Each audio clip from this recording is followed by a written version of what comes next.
On this episode of Team Building Saves the World. He went to the rivals of rivals, Red Sox fans and Yankee fans. And whether you're a baseball fan or sports fan or not, doesn't matter. Just you're that uncle at the holiday table that is like saying the same story so much that like everyone around the table is mouthing the words because we've all heard this before. Yeah. Rich, can I have you play along with me and ask you some questions you didn't know about? Absolutely.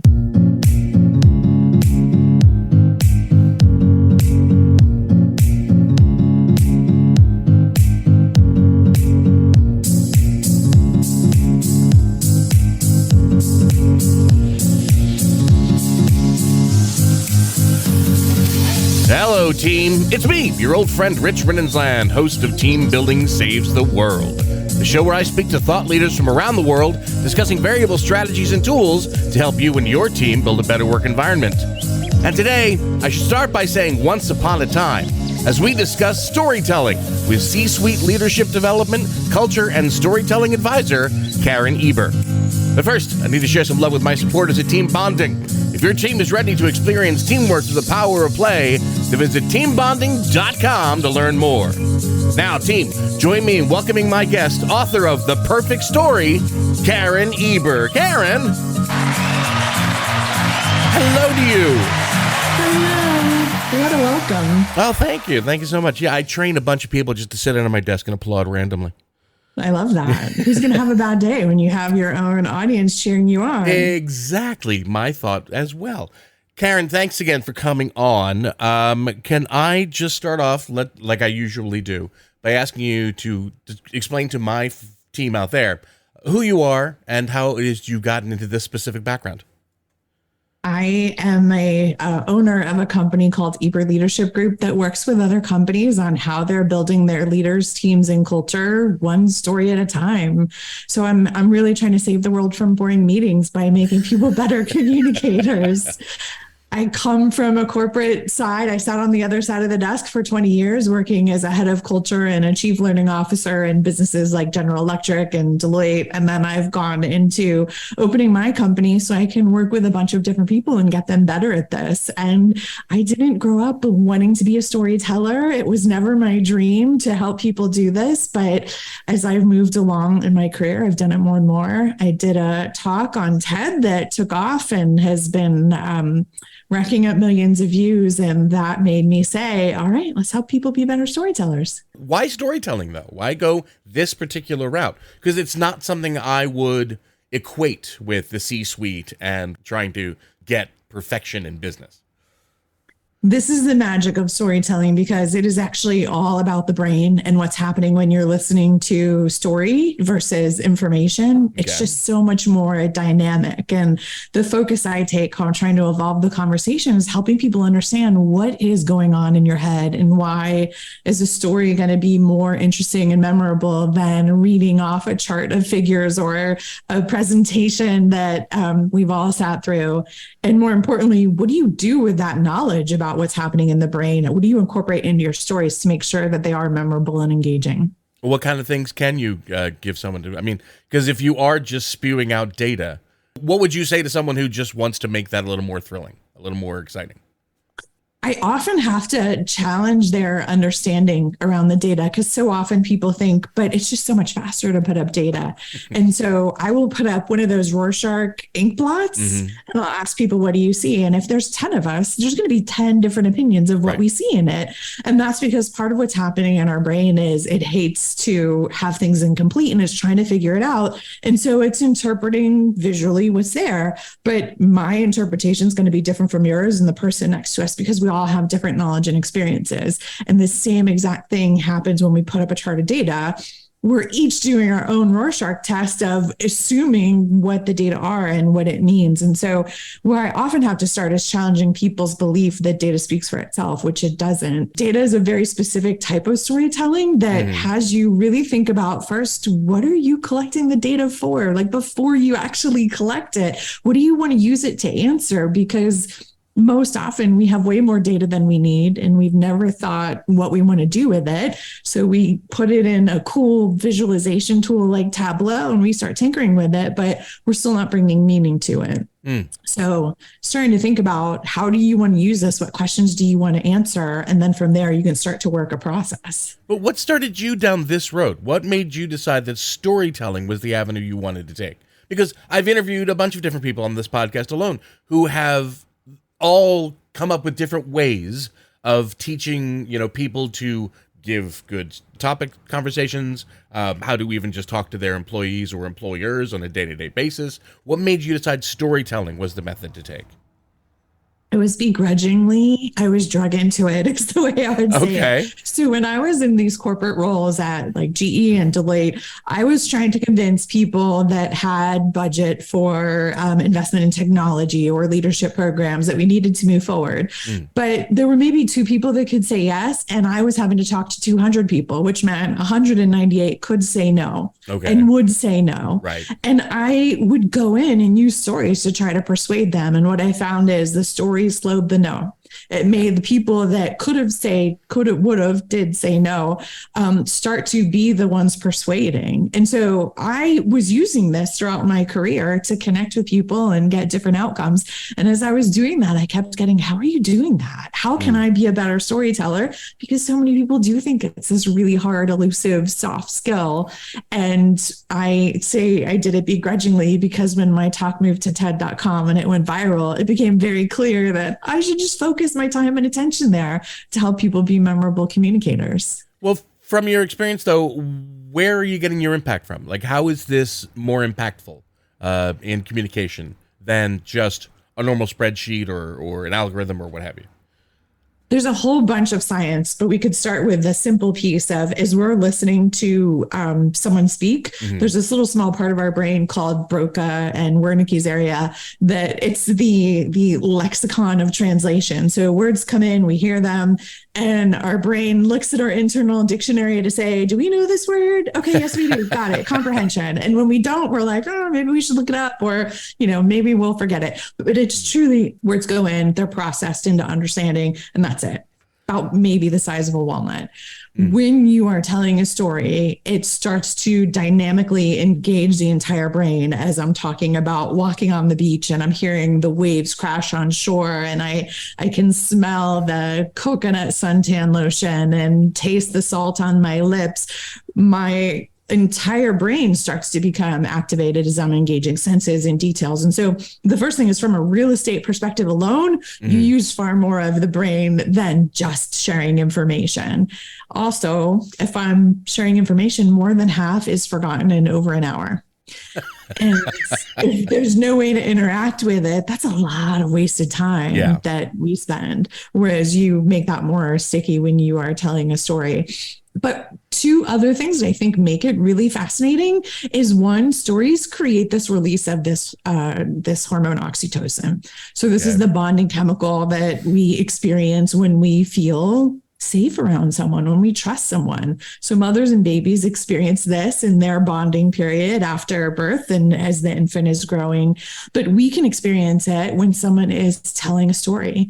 And the act of me telling you a story creates empathy in you towards me. Your brain is almost saying like, oh, she trusts me enough to share this. Right. And some empathy is formed. The more empathy that's formed, the more oxytocin that's released. The more oxytocin that's released, the more your brain says, this person feels safe to be around. So this is why you walk into a room and you feel safe going up to a total stranger and talking to them. There's a little bit of a connection happening, and stories create an even stronger one. The third thing that I think is amazingly fascinating is that we do not make decisions based on data. We love to think that we make logically based decisions, but we really make them based on our emotions and our experiences. Right. So if you think about taking a photo on your phone that gets stamped with the date, location, f-stop, all this information stored on there without you even doing anything. The same thing happens as you take in information through your senses. Some of them get stamped with emotions and experiences, and they get stored in your long-term memory. So when your brain is going to make a decision or take an action, it's going through this library of files to say, what have we done in the past? What can we draw upon here? And that is all happening at a subconscious level. Nice. There's a ton of different experiments where they've seen that there's a bunch of neurological activity indicating a choice or a decision before the person is even aware. And the point they become aware is when logic comes in, which is why we buy the car, because we love the color, but we rationalize it because of the gas mileage.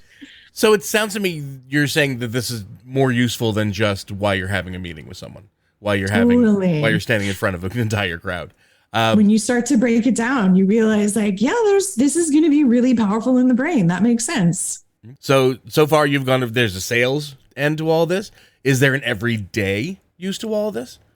Absolutely. There's any use to it. It's not limited to sales or nonprofit or giving a speech. You can use the same approach if you're giving a toast at a wedding or if you're preparing for a job interview. It's really when you are trying to have the person or audience you're speaking to know, think, feel, or do something different, you can use a story. That is going to connect with them in a different way and move them to a different place. I love that you mentioned it, because especially the empathy part, because everybody has always talked about, for the most part in the podcast here, empathy is that one tool that can make not only the business world more engaging and a better place to go to every day without affecting burnout on yourself, but it is also the hardest tool to actually bring about in anyone. So it's a dynamic tool, though. There's this interesting study that Adam Grant talks about in his book, Think Again, where he was trying to see how can we get people to challenge deeply held beliefs. And so he went to the rivals of rivals, Red Sox fans and Yankee fans. And whether you're a baseball fan or sports fan or not, doesn't matter. Just picture anything with the rivalry.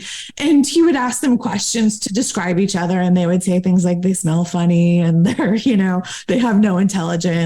And then he would ask them a series of questions and experiments to see where's the point where you gain empathy for each other. And it wasn't until they had the others imagine that child being born into a family and learning about baseball from their grandfather and how they got indoctrinated into that fandom and recognizing I guess if I was born in that whole house, I would have been on the other side. And it was really the story. It was the ability to see a different situation. And while we might not agree with it because we're, a different side, we can then appreciate, I can see why that is the way it is. And now I have empathy towards it and different understanding, even though I would choose something different.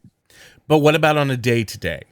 Like what kind of things I don't want this to sound like a trick, but God knows there are people out there who maybe they're more introverted than everybody else and they're afraid that they're never going to be the one to, get the next promotion. Only my work will carry me forward. How is it that they can start building some of these techniques for themselves? Well, first, introverts are amazing storytellers, and it's not limited to introverts, but introverts in particular have what I call the quiet advantage, because you are, as an introvert, you're often noticing some things that other people don't, because you're observing a great deal. And so that makes you able to point out different connections and share different thinking and put a spotlight on things or celebrate different people. And so immediately you are going to have this perspective and ideas that others don't have. This is not a skill that is for the people that are very verbal. I am an introvert. And that makes me a great storyteller, because 90% of storytelling is done individually and thinking about what am I trying to do? Where am I trying to get the audience to? And where are they today? What might be an obstacle? And then creating your story, crafting it to think about how you're moving them forward. And so the telling is maybe 10% of it, but 90% of it is really thinking about what am I trying to do and how do I put this together and how do I refine it so it's the most impactful. Okay. Well, what are some of the pitfalls that this newly emerged storyteller might actually face? There's a couple mistakes that are frequent, that are common rather. One is that we tell the stories we love to tell, but not the story the audience wants to hear. Okay. So storytelling starts with your audience and not with the story. As much as we fall in love with the story that we hear and we want to share it, it has to be in service of the audience and what you're trying to do. Otherwise, you're that uncle at the holiday table that is like saying the same story so much that like everyone around the table is mouthing the words because we've all heard this before. Yeah. And so when you start with your audience, you can then think about how to shape the story to get there. When you start with the story, you're often telling the story you want, and it can fall flat. And we've all sat in meetings and in situations where someone was telling a story because they wanted to. So that's problem one. Okay. Problem two is that we often don't leave ourselves enough time to prepare the story. So you can go tell a story in the moment. Absolutely. But I feel like the higher the stakes, so in a conversation with people, tell it in the moment, experiment with that. But if you were going to plan to open a meeting with a story, you would want to put a little more practice in it. And what I find is that so often people will spend 3 hours like perfecting their PowerPoint presentation and lining everything up, and thinking like maybe 5 minutes about what they want to say. And we need to flip that a little bit. We need to think about what is it that we want to say? How do we work on the story and make sure we've left ourselves enough time? Because you often need a couple passes. Right. And so putting a story together, taking a break, even if it's 5 minutes, and coming back with a new perspective can make such a big difference. Even the benefit of a day. I say the higher the stakes, the earlier out you need to start to make sure the story is working the way you want. And so that's another one I think that is just, time and business and life happens and we fall into that. But the more you can give yourself, the more time you can give yourself, the better the story. Is brevity the soul of wit, in your opinion, though? Could this be a less is more, or it's a hard question. Yeah, because people always say, "How do I tell a succinct story?" Right. And what they're really saying is, "How do I tell a meaningful story?" We have this fear that I have, 30 seconds to tell a story when I open this meeting. Otherwise, the leader's going to cut me off. And maybe that's true, but they're cutting you off because it's not compelling and you haven't put together a story that has a structure that people can follow. Okay. And so what I always argue is step one is build a story that has structure that's going to have people follow it. Mm-hmm. If you think of comedians, it's not gonna have like 14-minute jokes and you were there every step of the way because where is he going to go? We're not going to be telling 14-minute stories, but when it's structured well, you earn permission, often nonverbal, silent permission to keep going. So it's, to me, less about how do I tell a short story and how do I focus on how do I tell a meaningful story. Once you get the meaningful story, you can figure out what is the small, medium, and large version of this, because stories will expand and contract based on what you have and how you can make it engaging. Karen, I want to keep talking about this, but as you keep mentioning 14 minutes, Anna is buzzing in my ear, telling me that we're at that point where I need to step away for a second. So give me just a brief moment here where I can step away and tell the story of a company I am very proud to be a part of, Team Bonding. Team Bonding was founded over 20 years ago with one simple question: how can employees have a great time while fostering strong, authentic bonds between people who work together? No matter where your company is located, Team Bonding offers powerful, engaging, custom team building events designed to get the best out of your team anywhere in the world. They've created a catalog of innovative events using the power of play as a learning tool and tapping into the correlation of work and play. So whether it's scavenger hunt to Jeopardy or so much more, the team bonding of activities, be they live, virtual, or hybrid, maximizes the impact of team building with an accent on fun. So visit teambonding.com to schedule your event now. Team Bonding, when you want seriously fun results. And we are back with Karen. We're still talking about storytelling. Karen, I'm loving this. Let's get right into it because we've been talking about what it can do. How can they do it? I mean, I don't want to take away your business model. I don't want you to give away the story here, but give us some hints. Give us some tactics that people can start using right now after listening to this podcast. Yeah, let's focus on two things to get started. First, as I mentioned, story starts with the audience. So let Right. me give you a few questions that you can ask yourself anytime you're thinking about telling a story to get really clear on who you're going to be talking to. Mm. So, first thing you do want to ask yourself is, what is it that I want them to know, think, feel, or do after they hear this story? Mm. And write a sentence for it. Get really clear on what outcome you want. The second thing is, where are they today? What is their current mindset today? So that you can think about, where am I moving them from? What can I connect to that's familiar to them? Mm-hmm. And then the third is, what might be an obstacle? So if I'm trying to persuade someone to a different belief, is there anything that I know of that might be an obstacle that I can challenge in my story? So in a matter of moments, and this works for communicating too, this could be in 5 minutes before the meeting starts. This could be in your car on the way to an interaction. You're considering, what do I want them to know, think, feel, or do? Mm-hmm. Where are they today? And what might be an obstacle? That gets you really grounded in what you're trying to get them to. If you skip that step, you don't know if you're going to stick the landing. Right, so that's right. an easy place to start. The next place I would love to go is the question I get really often of, where can I find ideas for stories? Because that feels really overwhelming. So, Rich, can I have you play along with me Sure. and ask you some questions you didn't know about? Absolutely. Can you tell us about your childhood? Well, we only have like another 20 minutes left of this show. Yes, I grew up, I was born in Philadelphia, Pennsylvania. I'm the youngest child of a family of four. I was moved to southern New Jersey at an early age, so much so I don't remember growing up in Philly at all. Yeah, we were a suburban white family from that point forward, full of our own trials and travails. Love it. Love it. Thank you, Rich. And it's a very vague question that I asked you. Yeah. So thank you for even answering, because sometimes that's really hard, and that was intentional.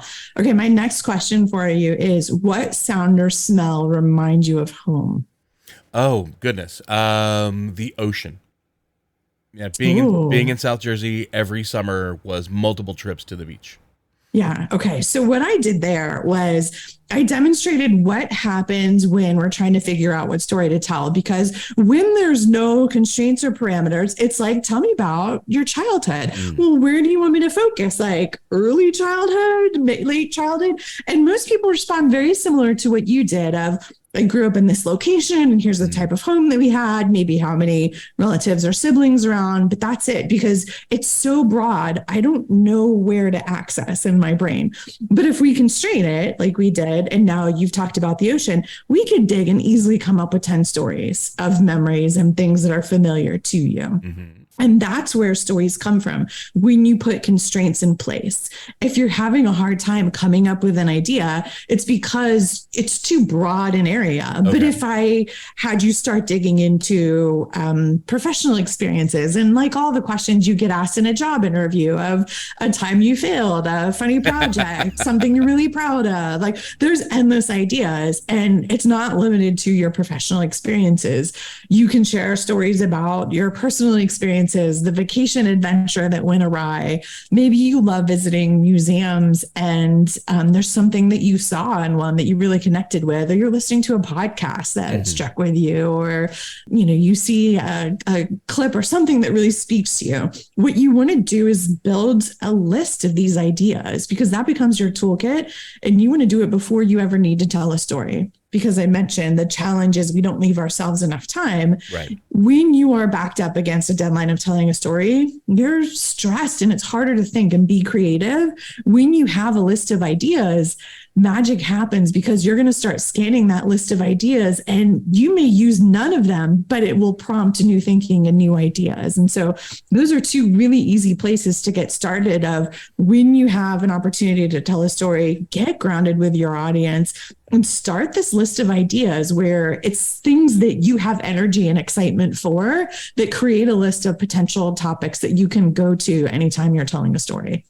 But what about those people for whom storytelling just seems to be so hard? Like, they can see people do it, and yes, they think that they have their own stories as well to tell, but when it comes to, even especially moving this into the business world, how do we debunk the myth of storytelling as way too difficult? I find that the people that feel like it's too hard do tell stories in their personal lives, but it feels less higher stakes because when you're sitting at a dinner table with friends, you're not feeling as self-conscious and you're laughing, and the outcome is usually laughter or something amusing. And when it goes to business, all of a sudden, all these biases we have about how we should show up and communicate and what we should do just get thrown away. And then we think, well, I'm not good at this.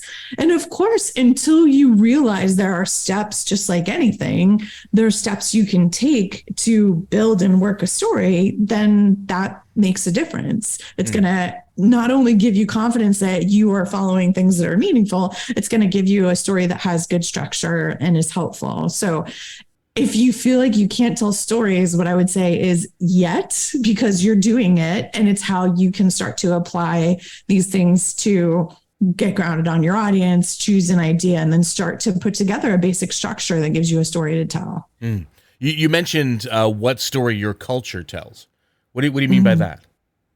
Every organizational culture tells a story, and really it's at a much smaller level because culture is talked about so frequently, even more so now as companies are making shifts past the pandemic and deciding where people are working and how they're working.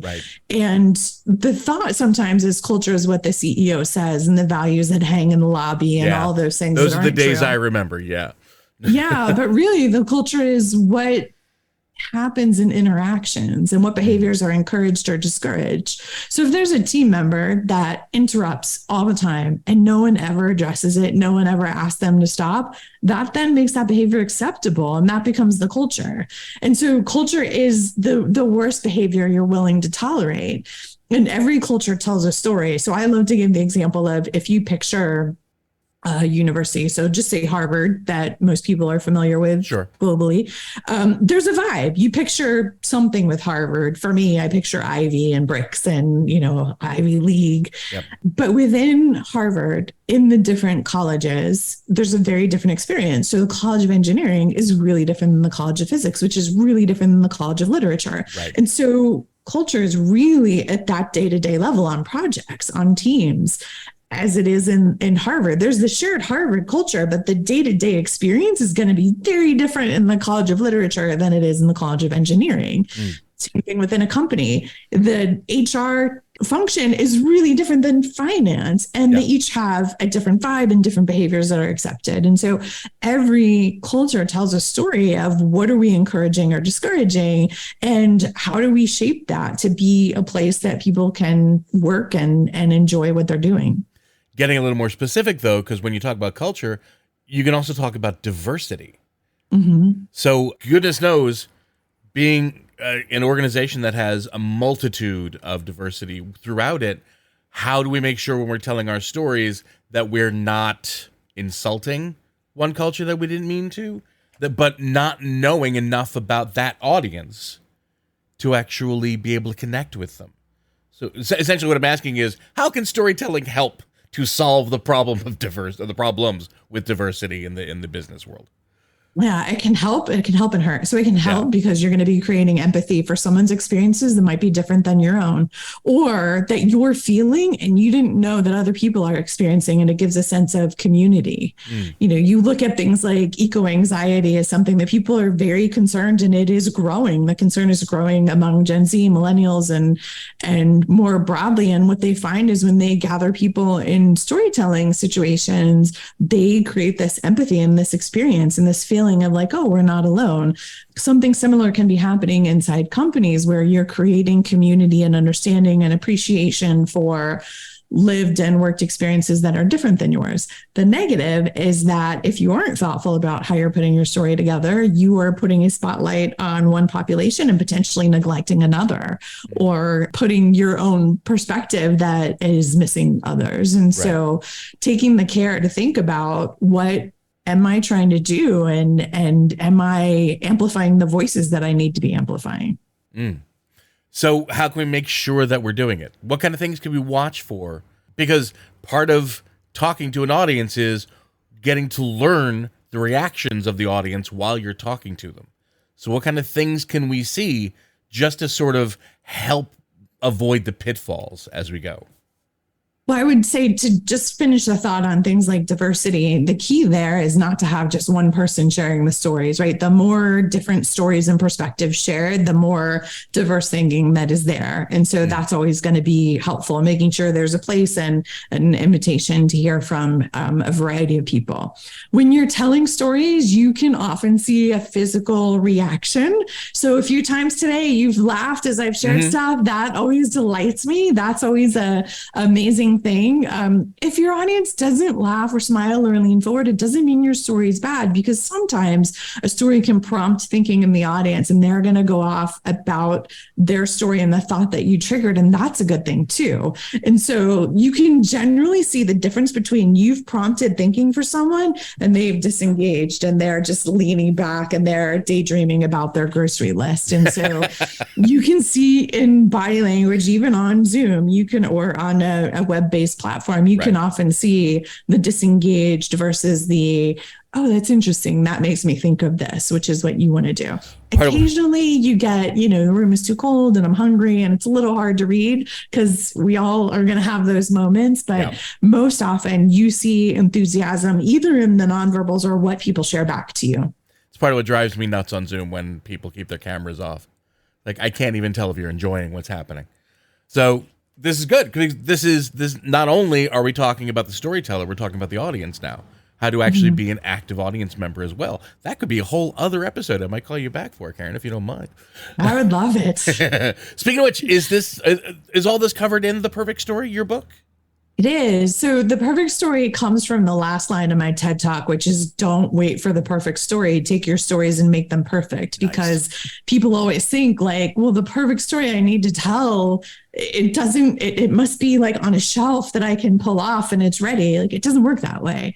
Stories become perfect because of what you put into them. And so the book takes you through the process of, how do you understand the science? How do you understand what's going on in the brain? And more importantly, what do you put in your stories to leverage it? And then it takes you methodically through finding ideas, preparing for your audience, developing that story, engaging the brain, telling stories with data, all the way through making sure you don't manipulate, and how you navigate the vulnerability of storytelling. And my favorite part is at the end of each chapter are these fun little interview vignettes with people that tell stories in different settings. So there's a former creative director at Pixar, an executive producer of The Moth, the co-founder of Sundance, a physician, people that do this in vastly different ways. And so you get to live in their world for 500 words or less to see how they approach storytelling and see there's so many different ways to do this. What about team building? Because we're focusing a little bit more on my end, if you don't mind. How is it that storytelling actually can build up a team or bring a team closer together?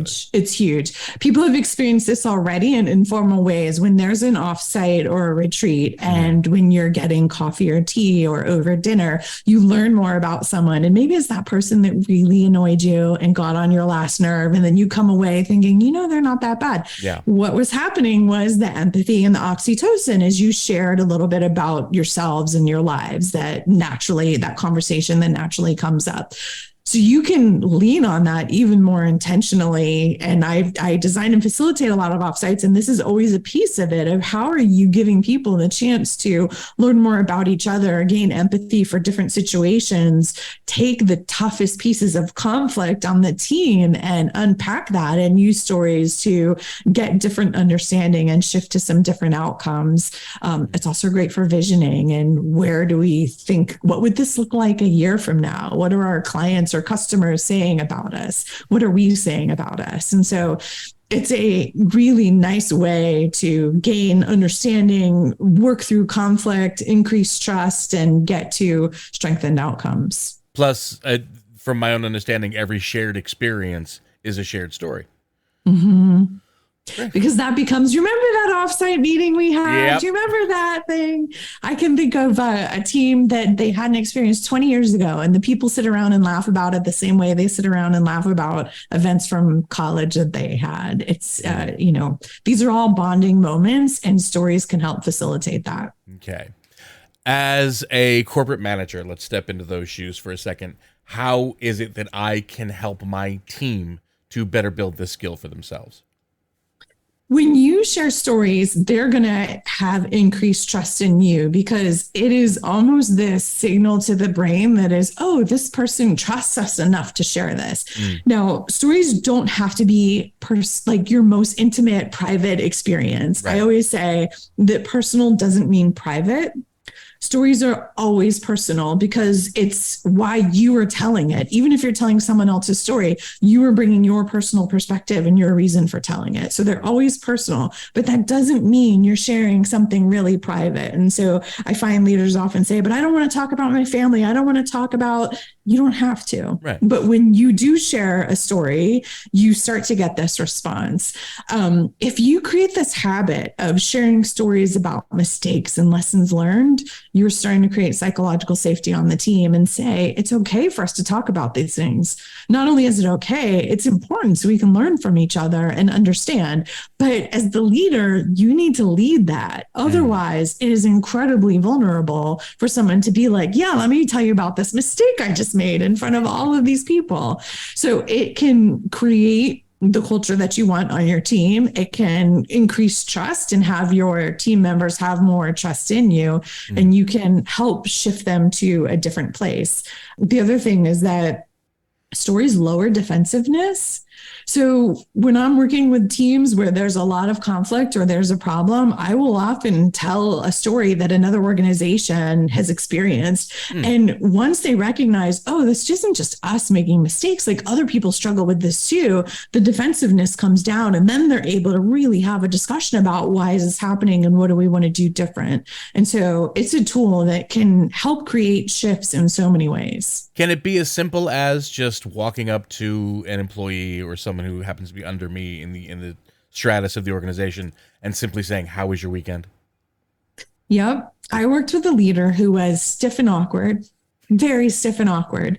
And someone pulled him aside at one point. It wasn't me. Someone pulled him aside and said, you would do better to start with maybe a little anecdote from your weekend, because he was coming in prepared with his agenda and he would jump right in. But everyone was just like, it's so stiff. You feel like, you're on your best behavior. And he started to come in and say, oh, my wife and I tried this restaurant this weekend, and, very short thing.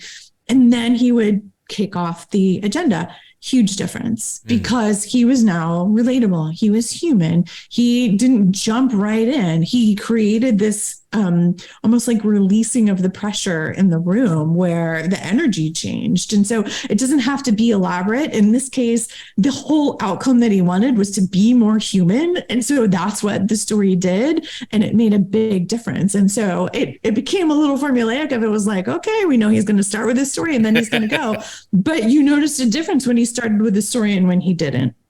Now, going higher up the ladder in this increasingly hypothetical corporation that we have, let's look at the higher ups. How is it that encouraging this can actually bring about, a wider target audience for us and building stronger relationships? I think that stories create a leadership tail. So I worked with a company where the CEO of the organization every 2-3 weeks would write a short story based on something he learned from a client, an interaction, feedback he got, a mistake. And it would be like a simple paragraph of here's what happened and then here's what he took away. And he would send them out. And then unbeknownst to him, teams started pulling them up and talking about them. And when have we encountered something like this? And what might we do? And what is our version of this? And it creates this leadership tale of the conversation that happens when you're not around, the reinforcing of the desired behaviors that we want. What he was really doing was building leaders and building culture by this simple thing. And on teams, it created this sharing of their own stories. And so it's a way to have people experience things and think about what it means to them when they may never have had that experience before. That makes them so much more prepared for when they encounter something similar. It creates this environment that shows what is encouraged or discouraged. It's what's repeated and discussed when you're not around. It is far more engaging, memorable, impactful than you coming out and saying, here's our strategy and our values. Right. It's showing what that experience is. And so it really extends your leadership and is a important tool to incorporate. Karen, I could keep talking about this forever, but unfortunately we do have a limited amount of time. Did you have fun being here today? Absolutely. Will this now be a part of your story moving forward? Heck yeah. Fantastic. My team out there, please, one more time, put your hands together for Karen Eber. And Karen, can you tell my team where they can find you, where they can find your book, and how they can learn more about this important topic? Yeah, easiest place is my website, which is my name, KarenEber.com. The book is there along with some giveaways with the book. All of my social is there, even the ones that keep changing their logos. So you can find me and connect with me there. Let's dig in a little deeper before we go, because I want to learn more about you in my speed round.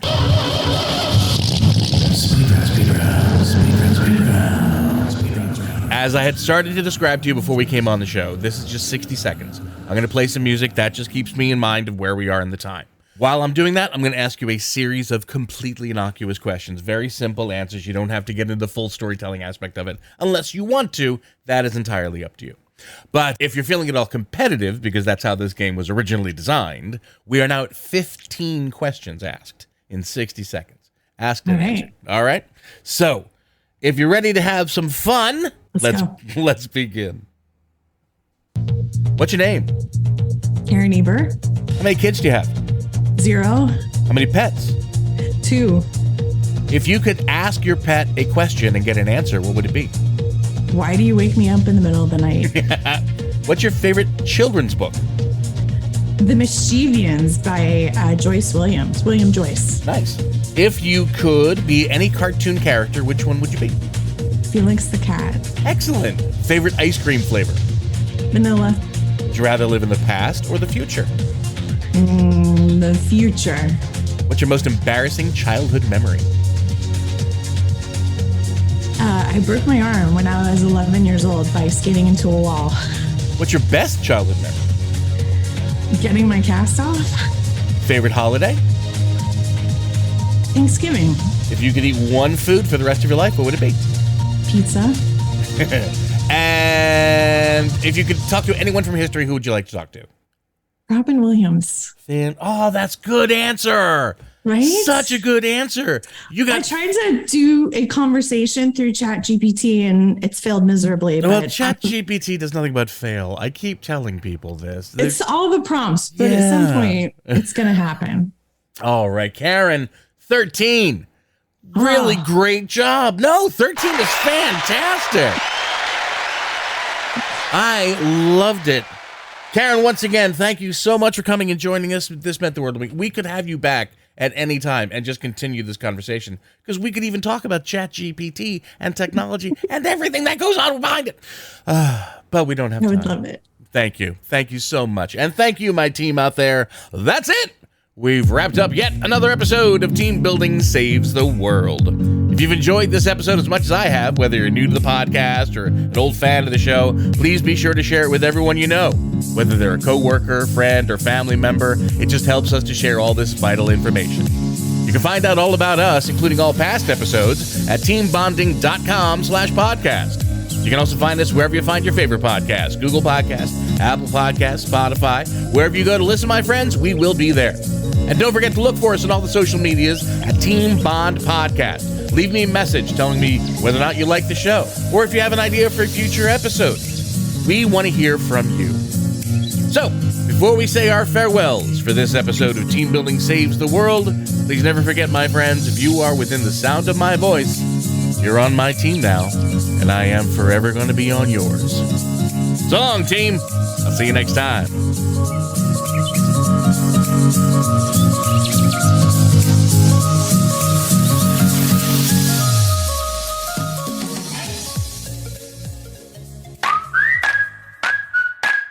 It's been said that you learn more about a person in an hour of play than in a year of conversation. So why not put your coworkers to play with the help of the team at Team Bonding? Team Bonding was founded over 20 years ago with one simple question: how can employees have a great time while fostering strong, authentic bonds between people who work together? Their catalog of innovative events includes scavenger hunts, Jeopardy, and much more. Each activity, whether live, virtual, or hybrid, maximizes the impact of team building with an accent on fun. Visit teambonding.com to schedule your event now. Team Bonding, when you want seriously fun results.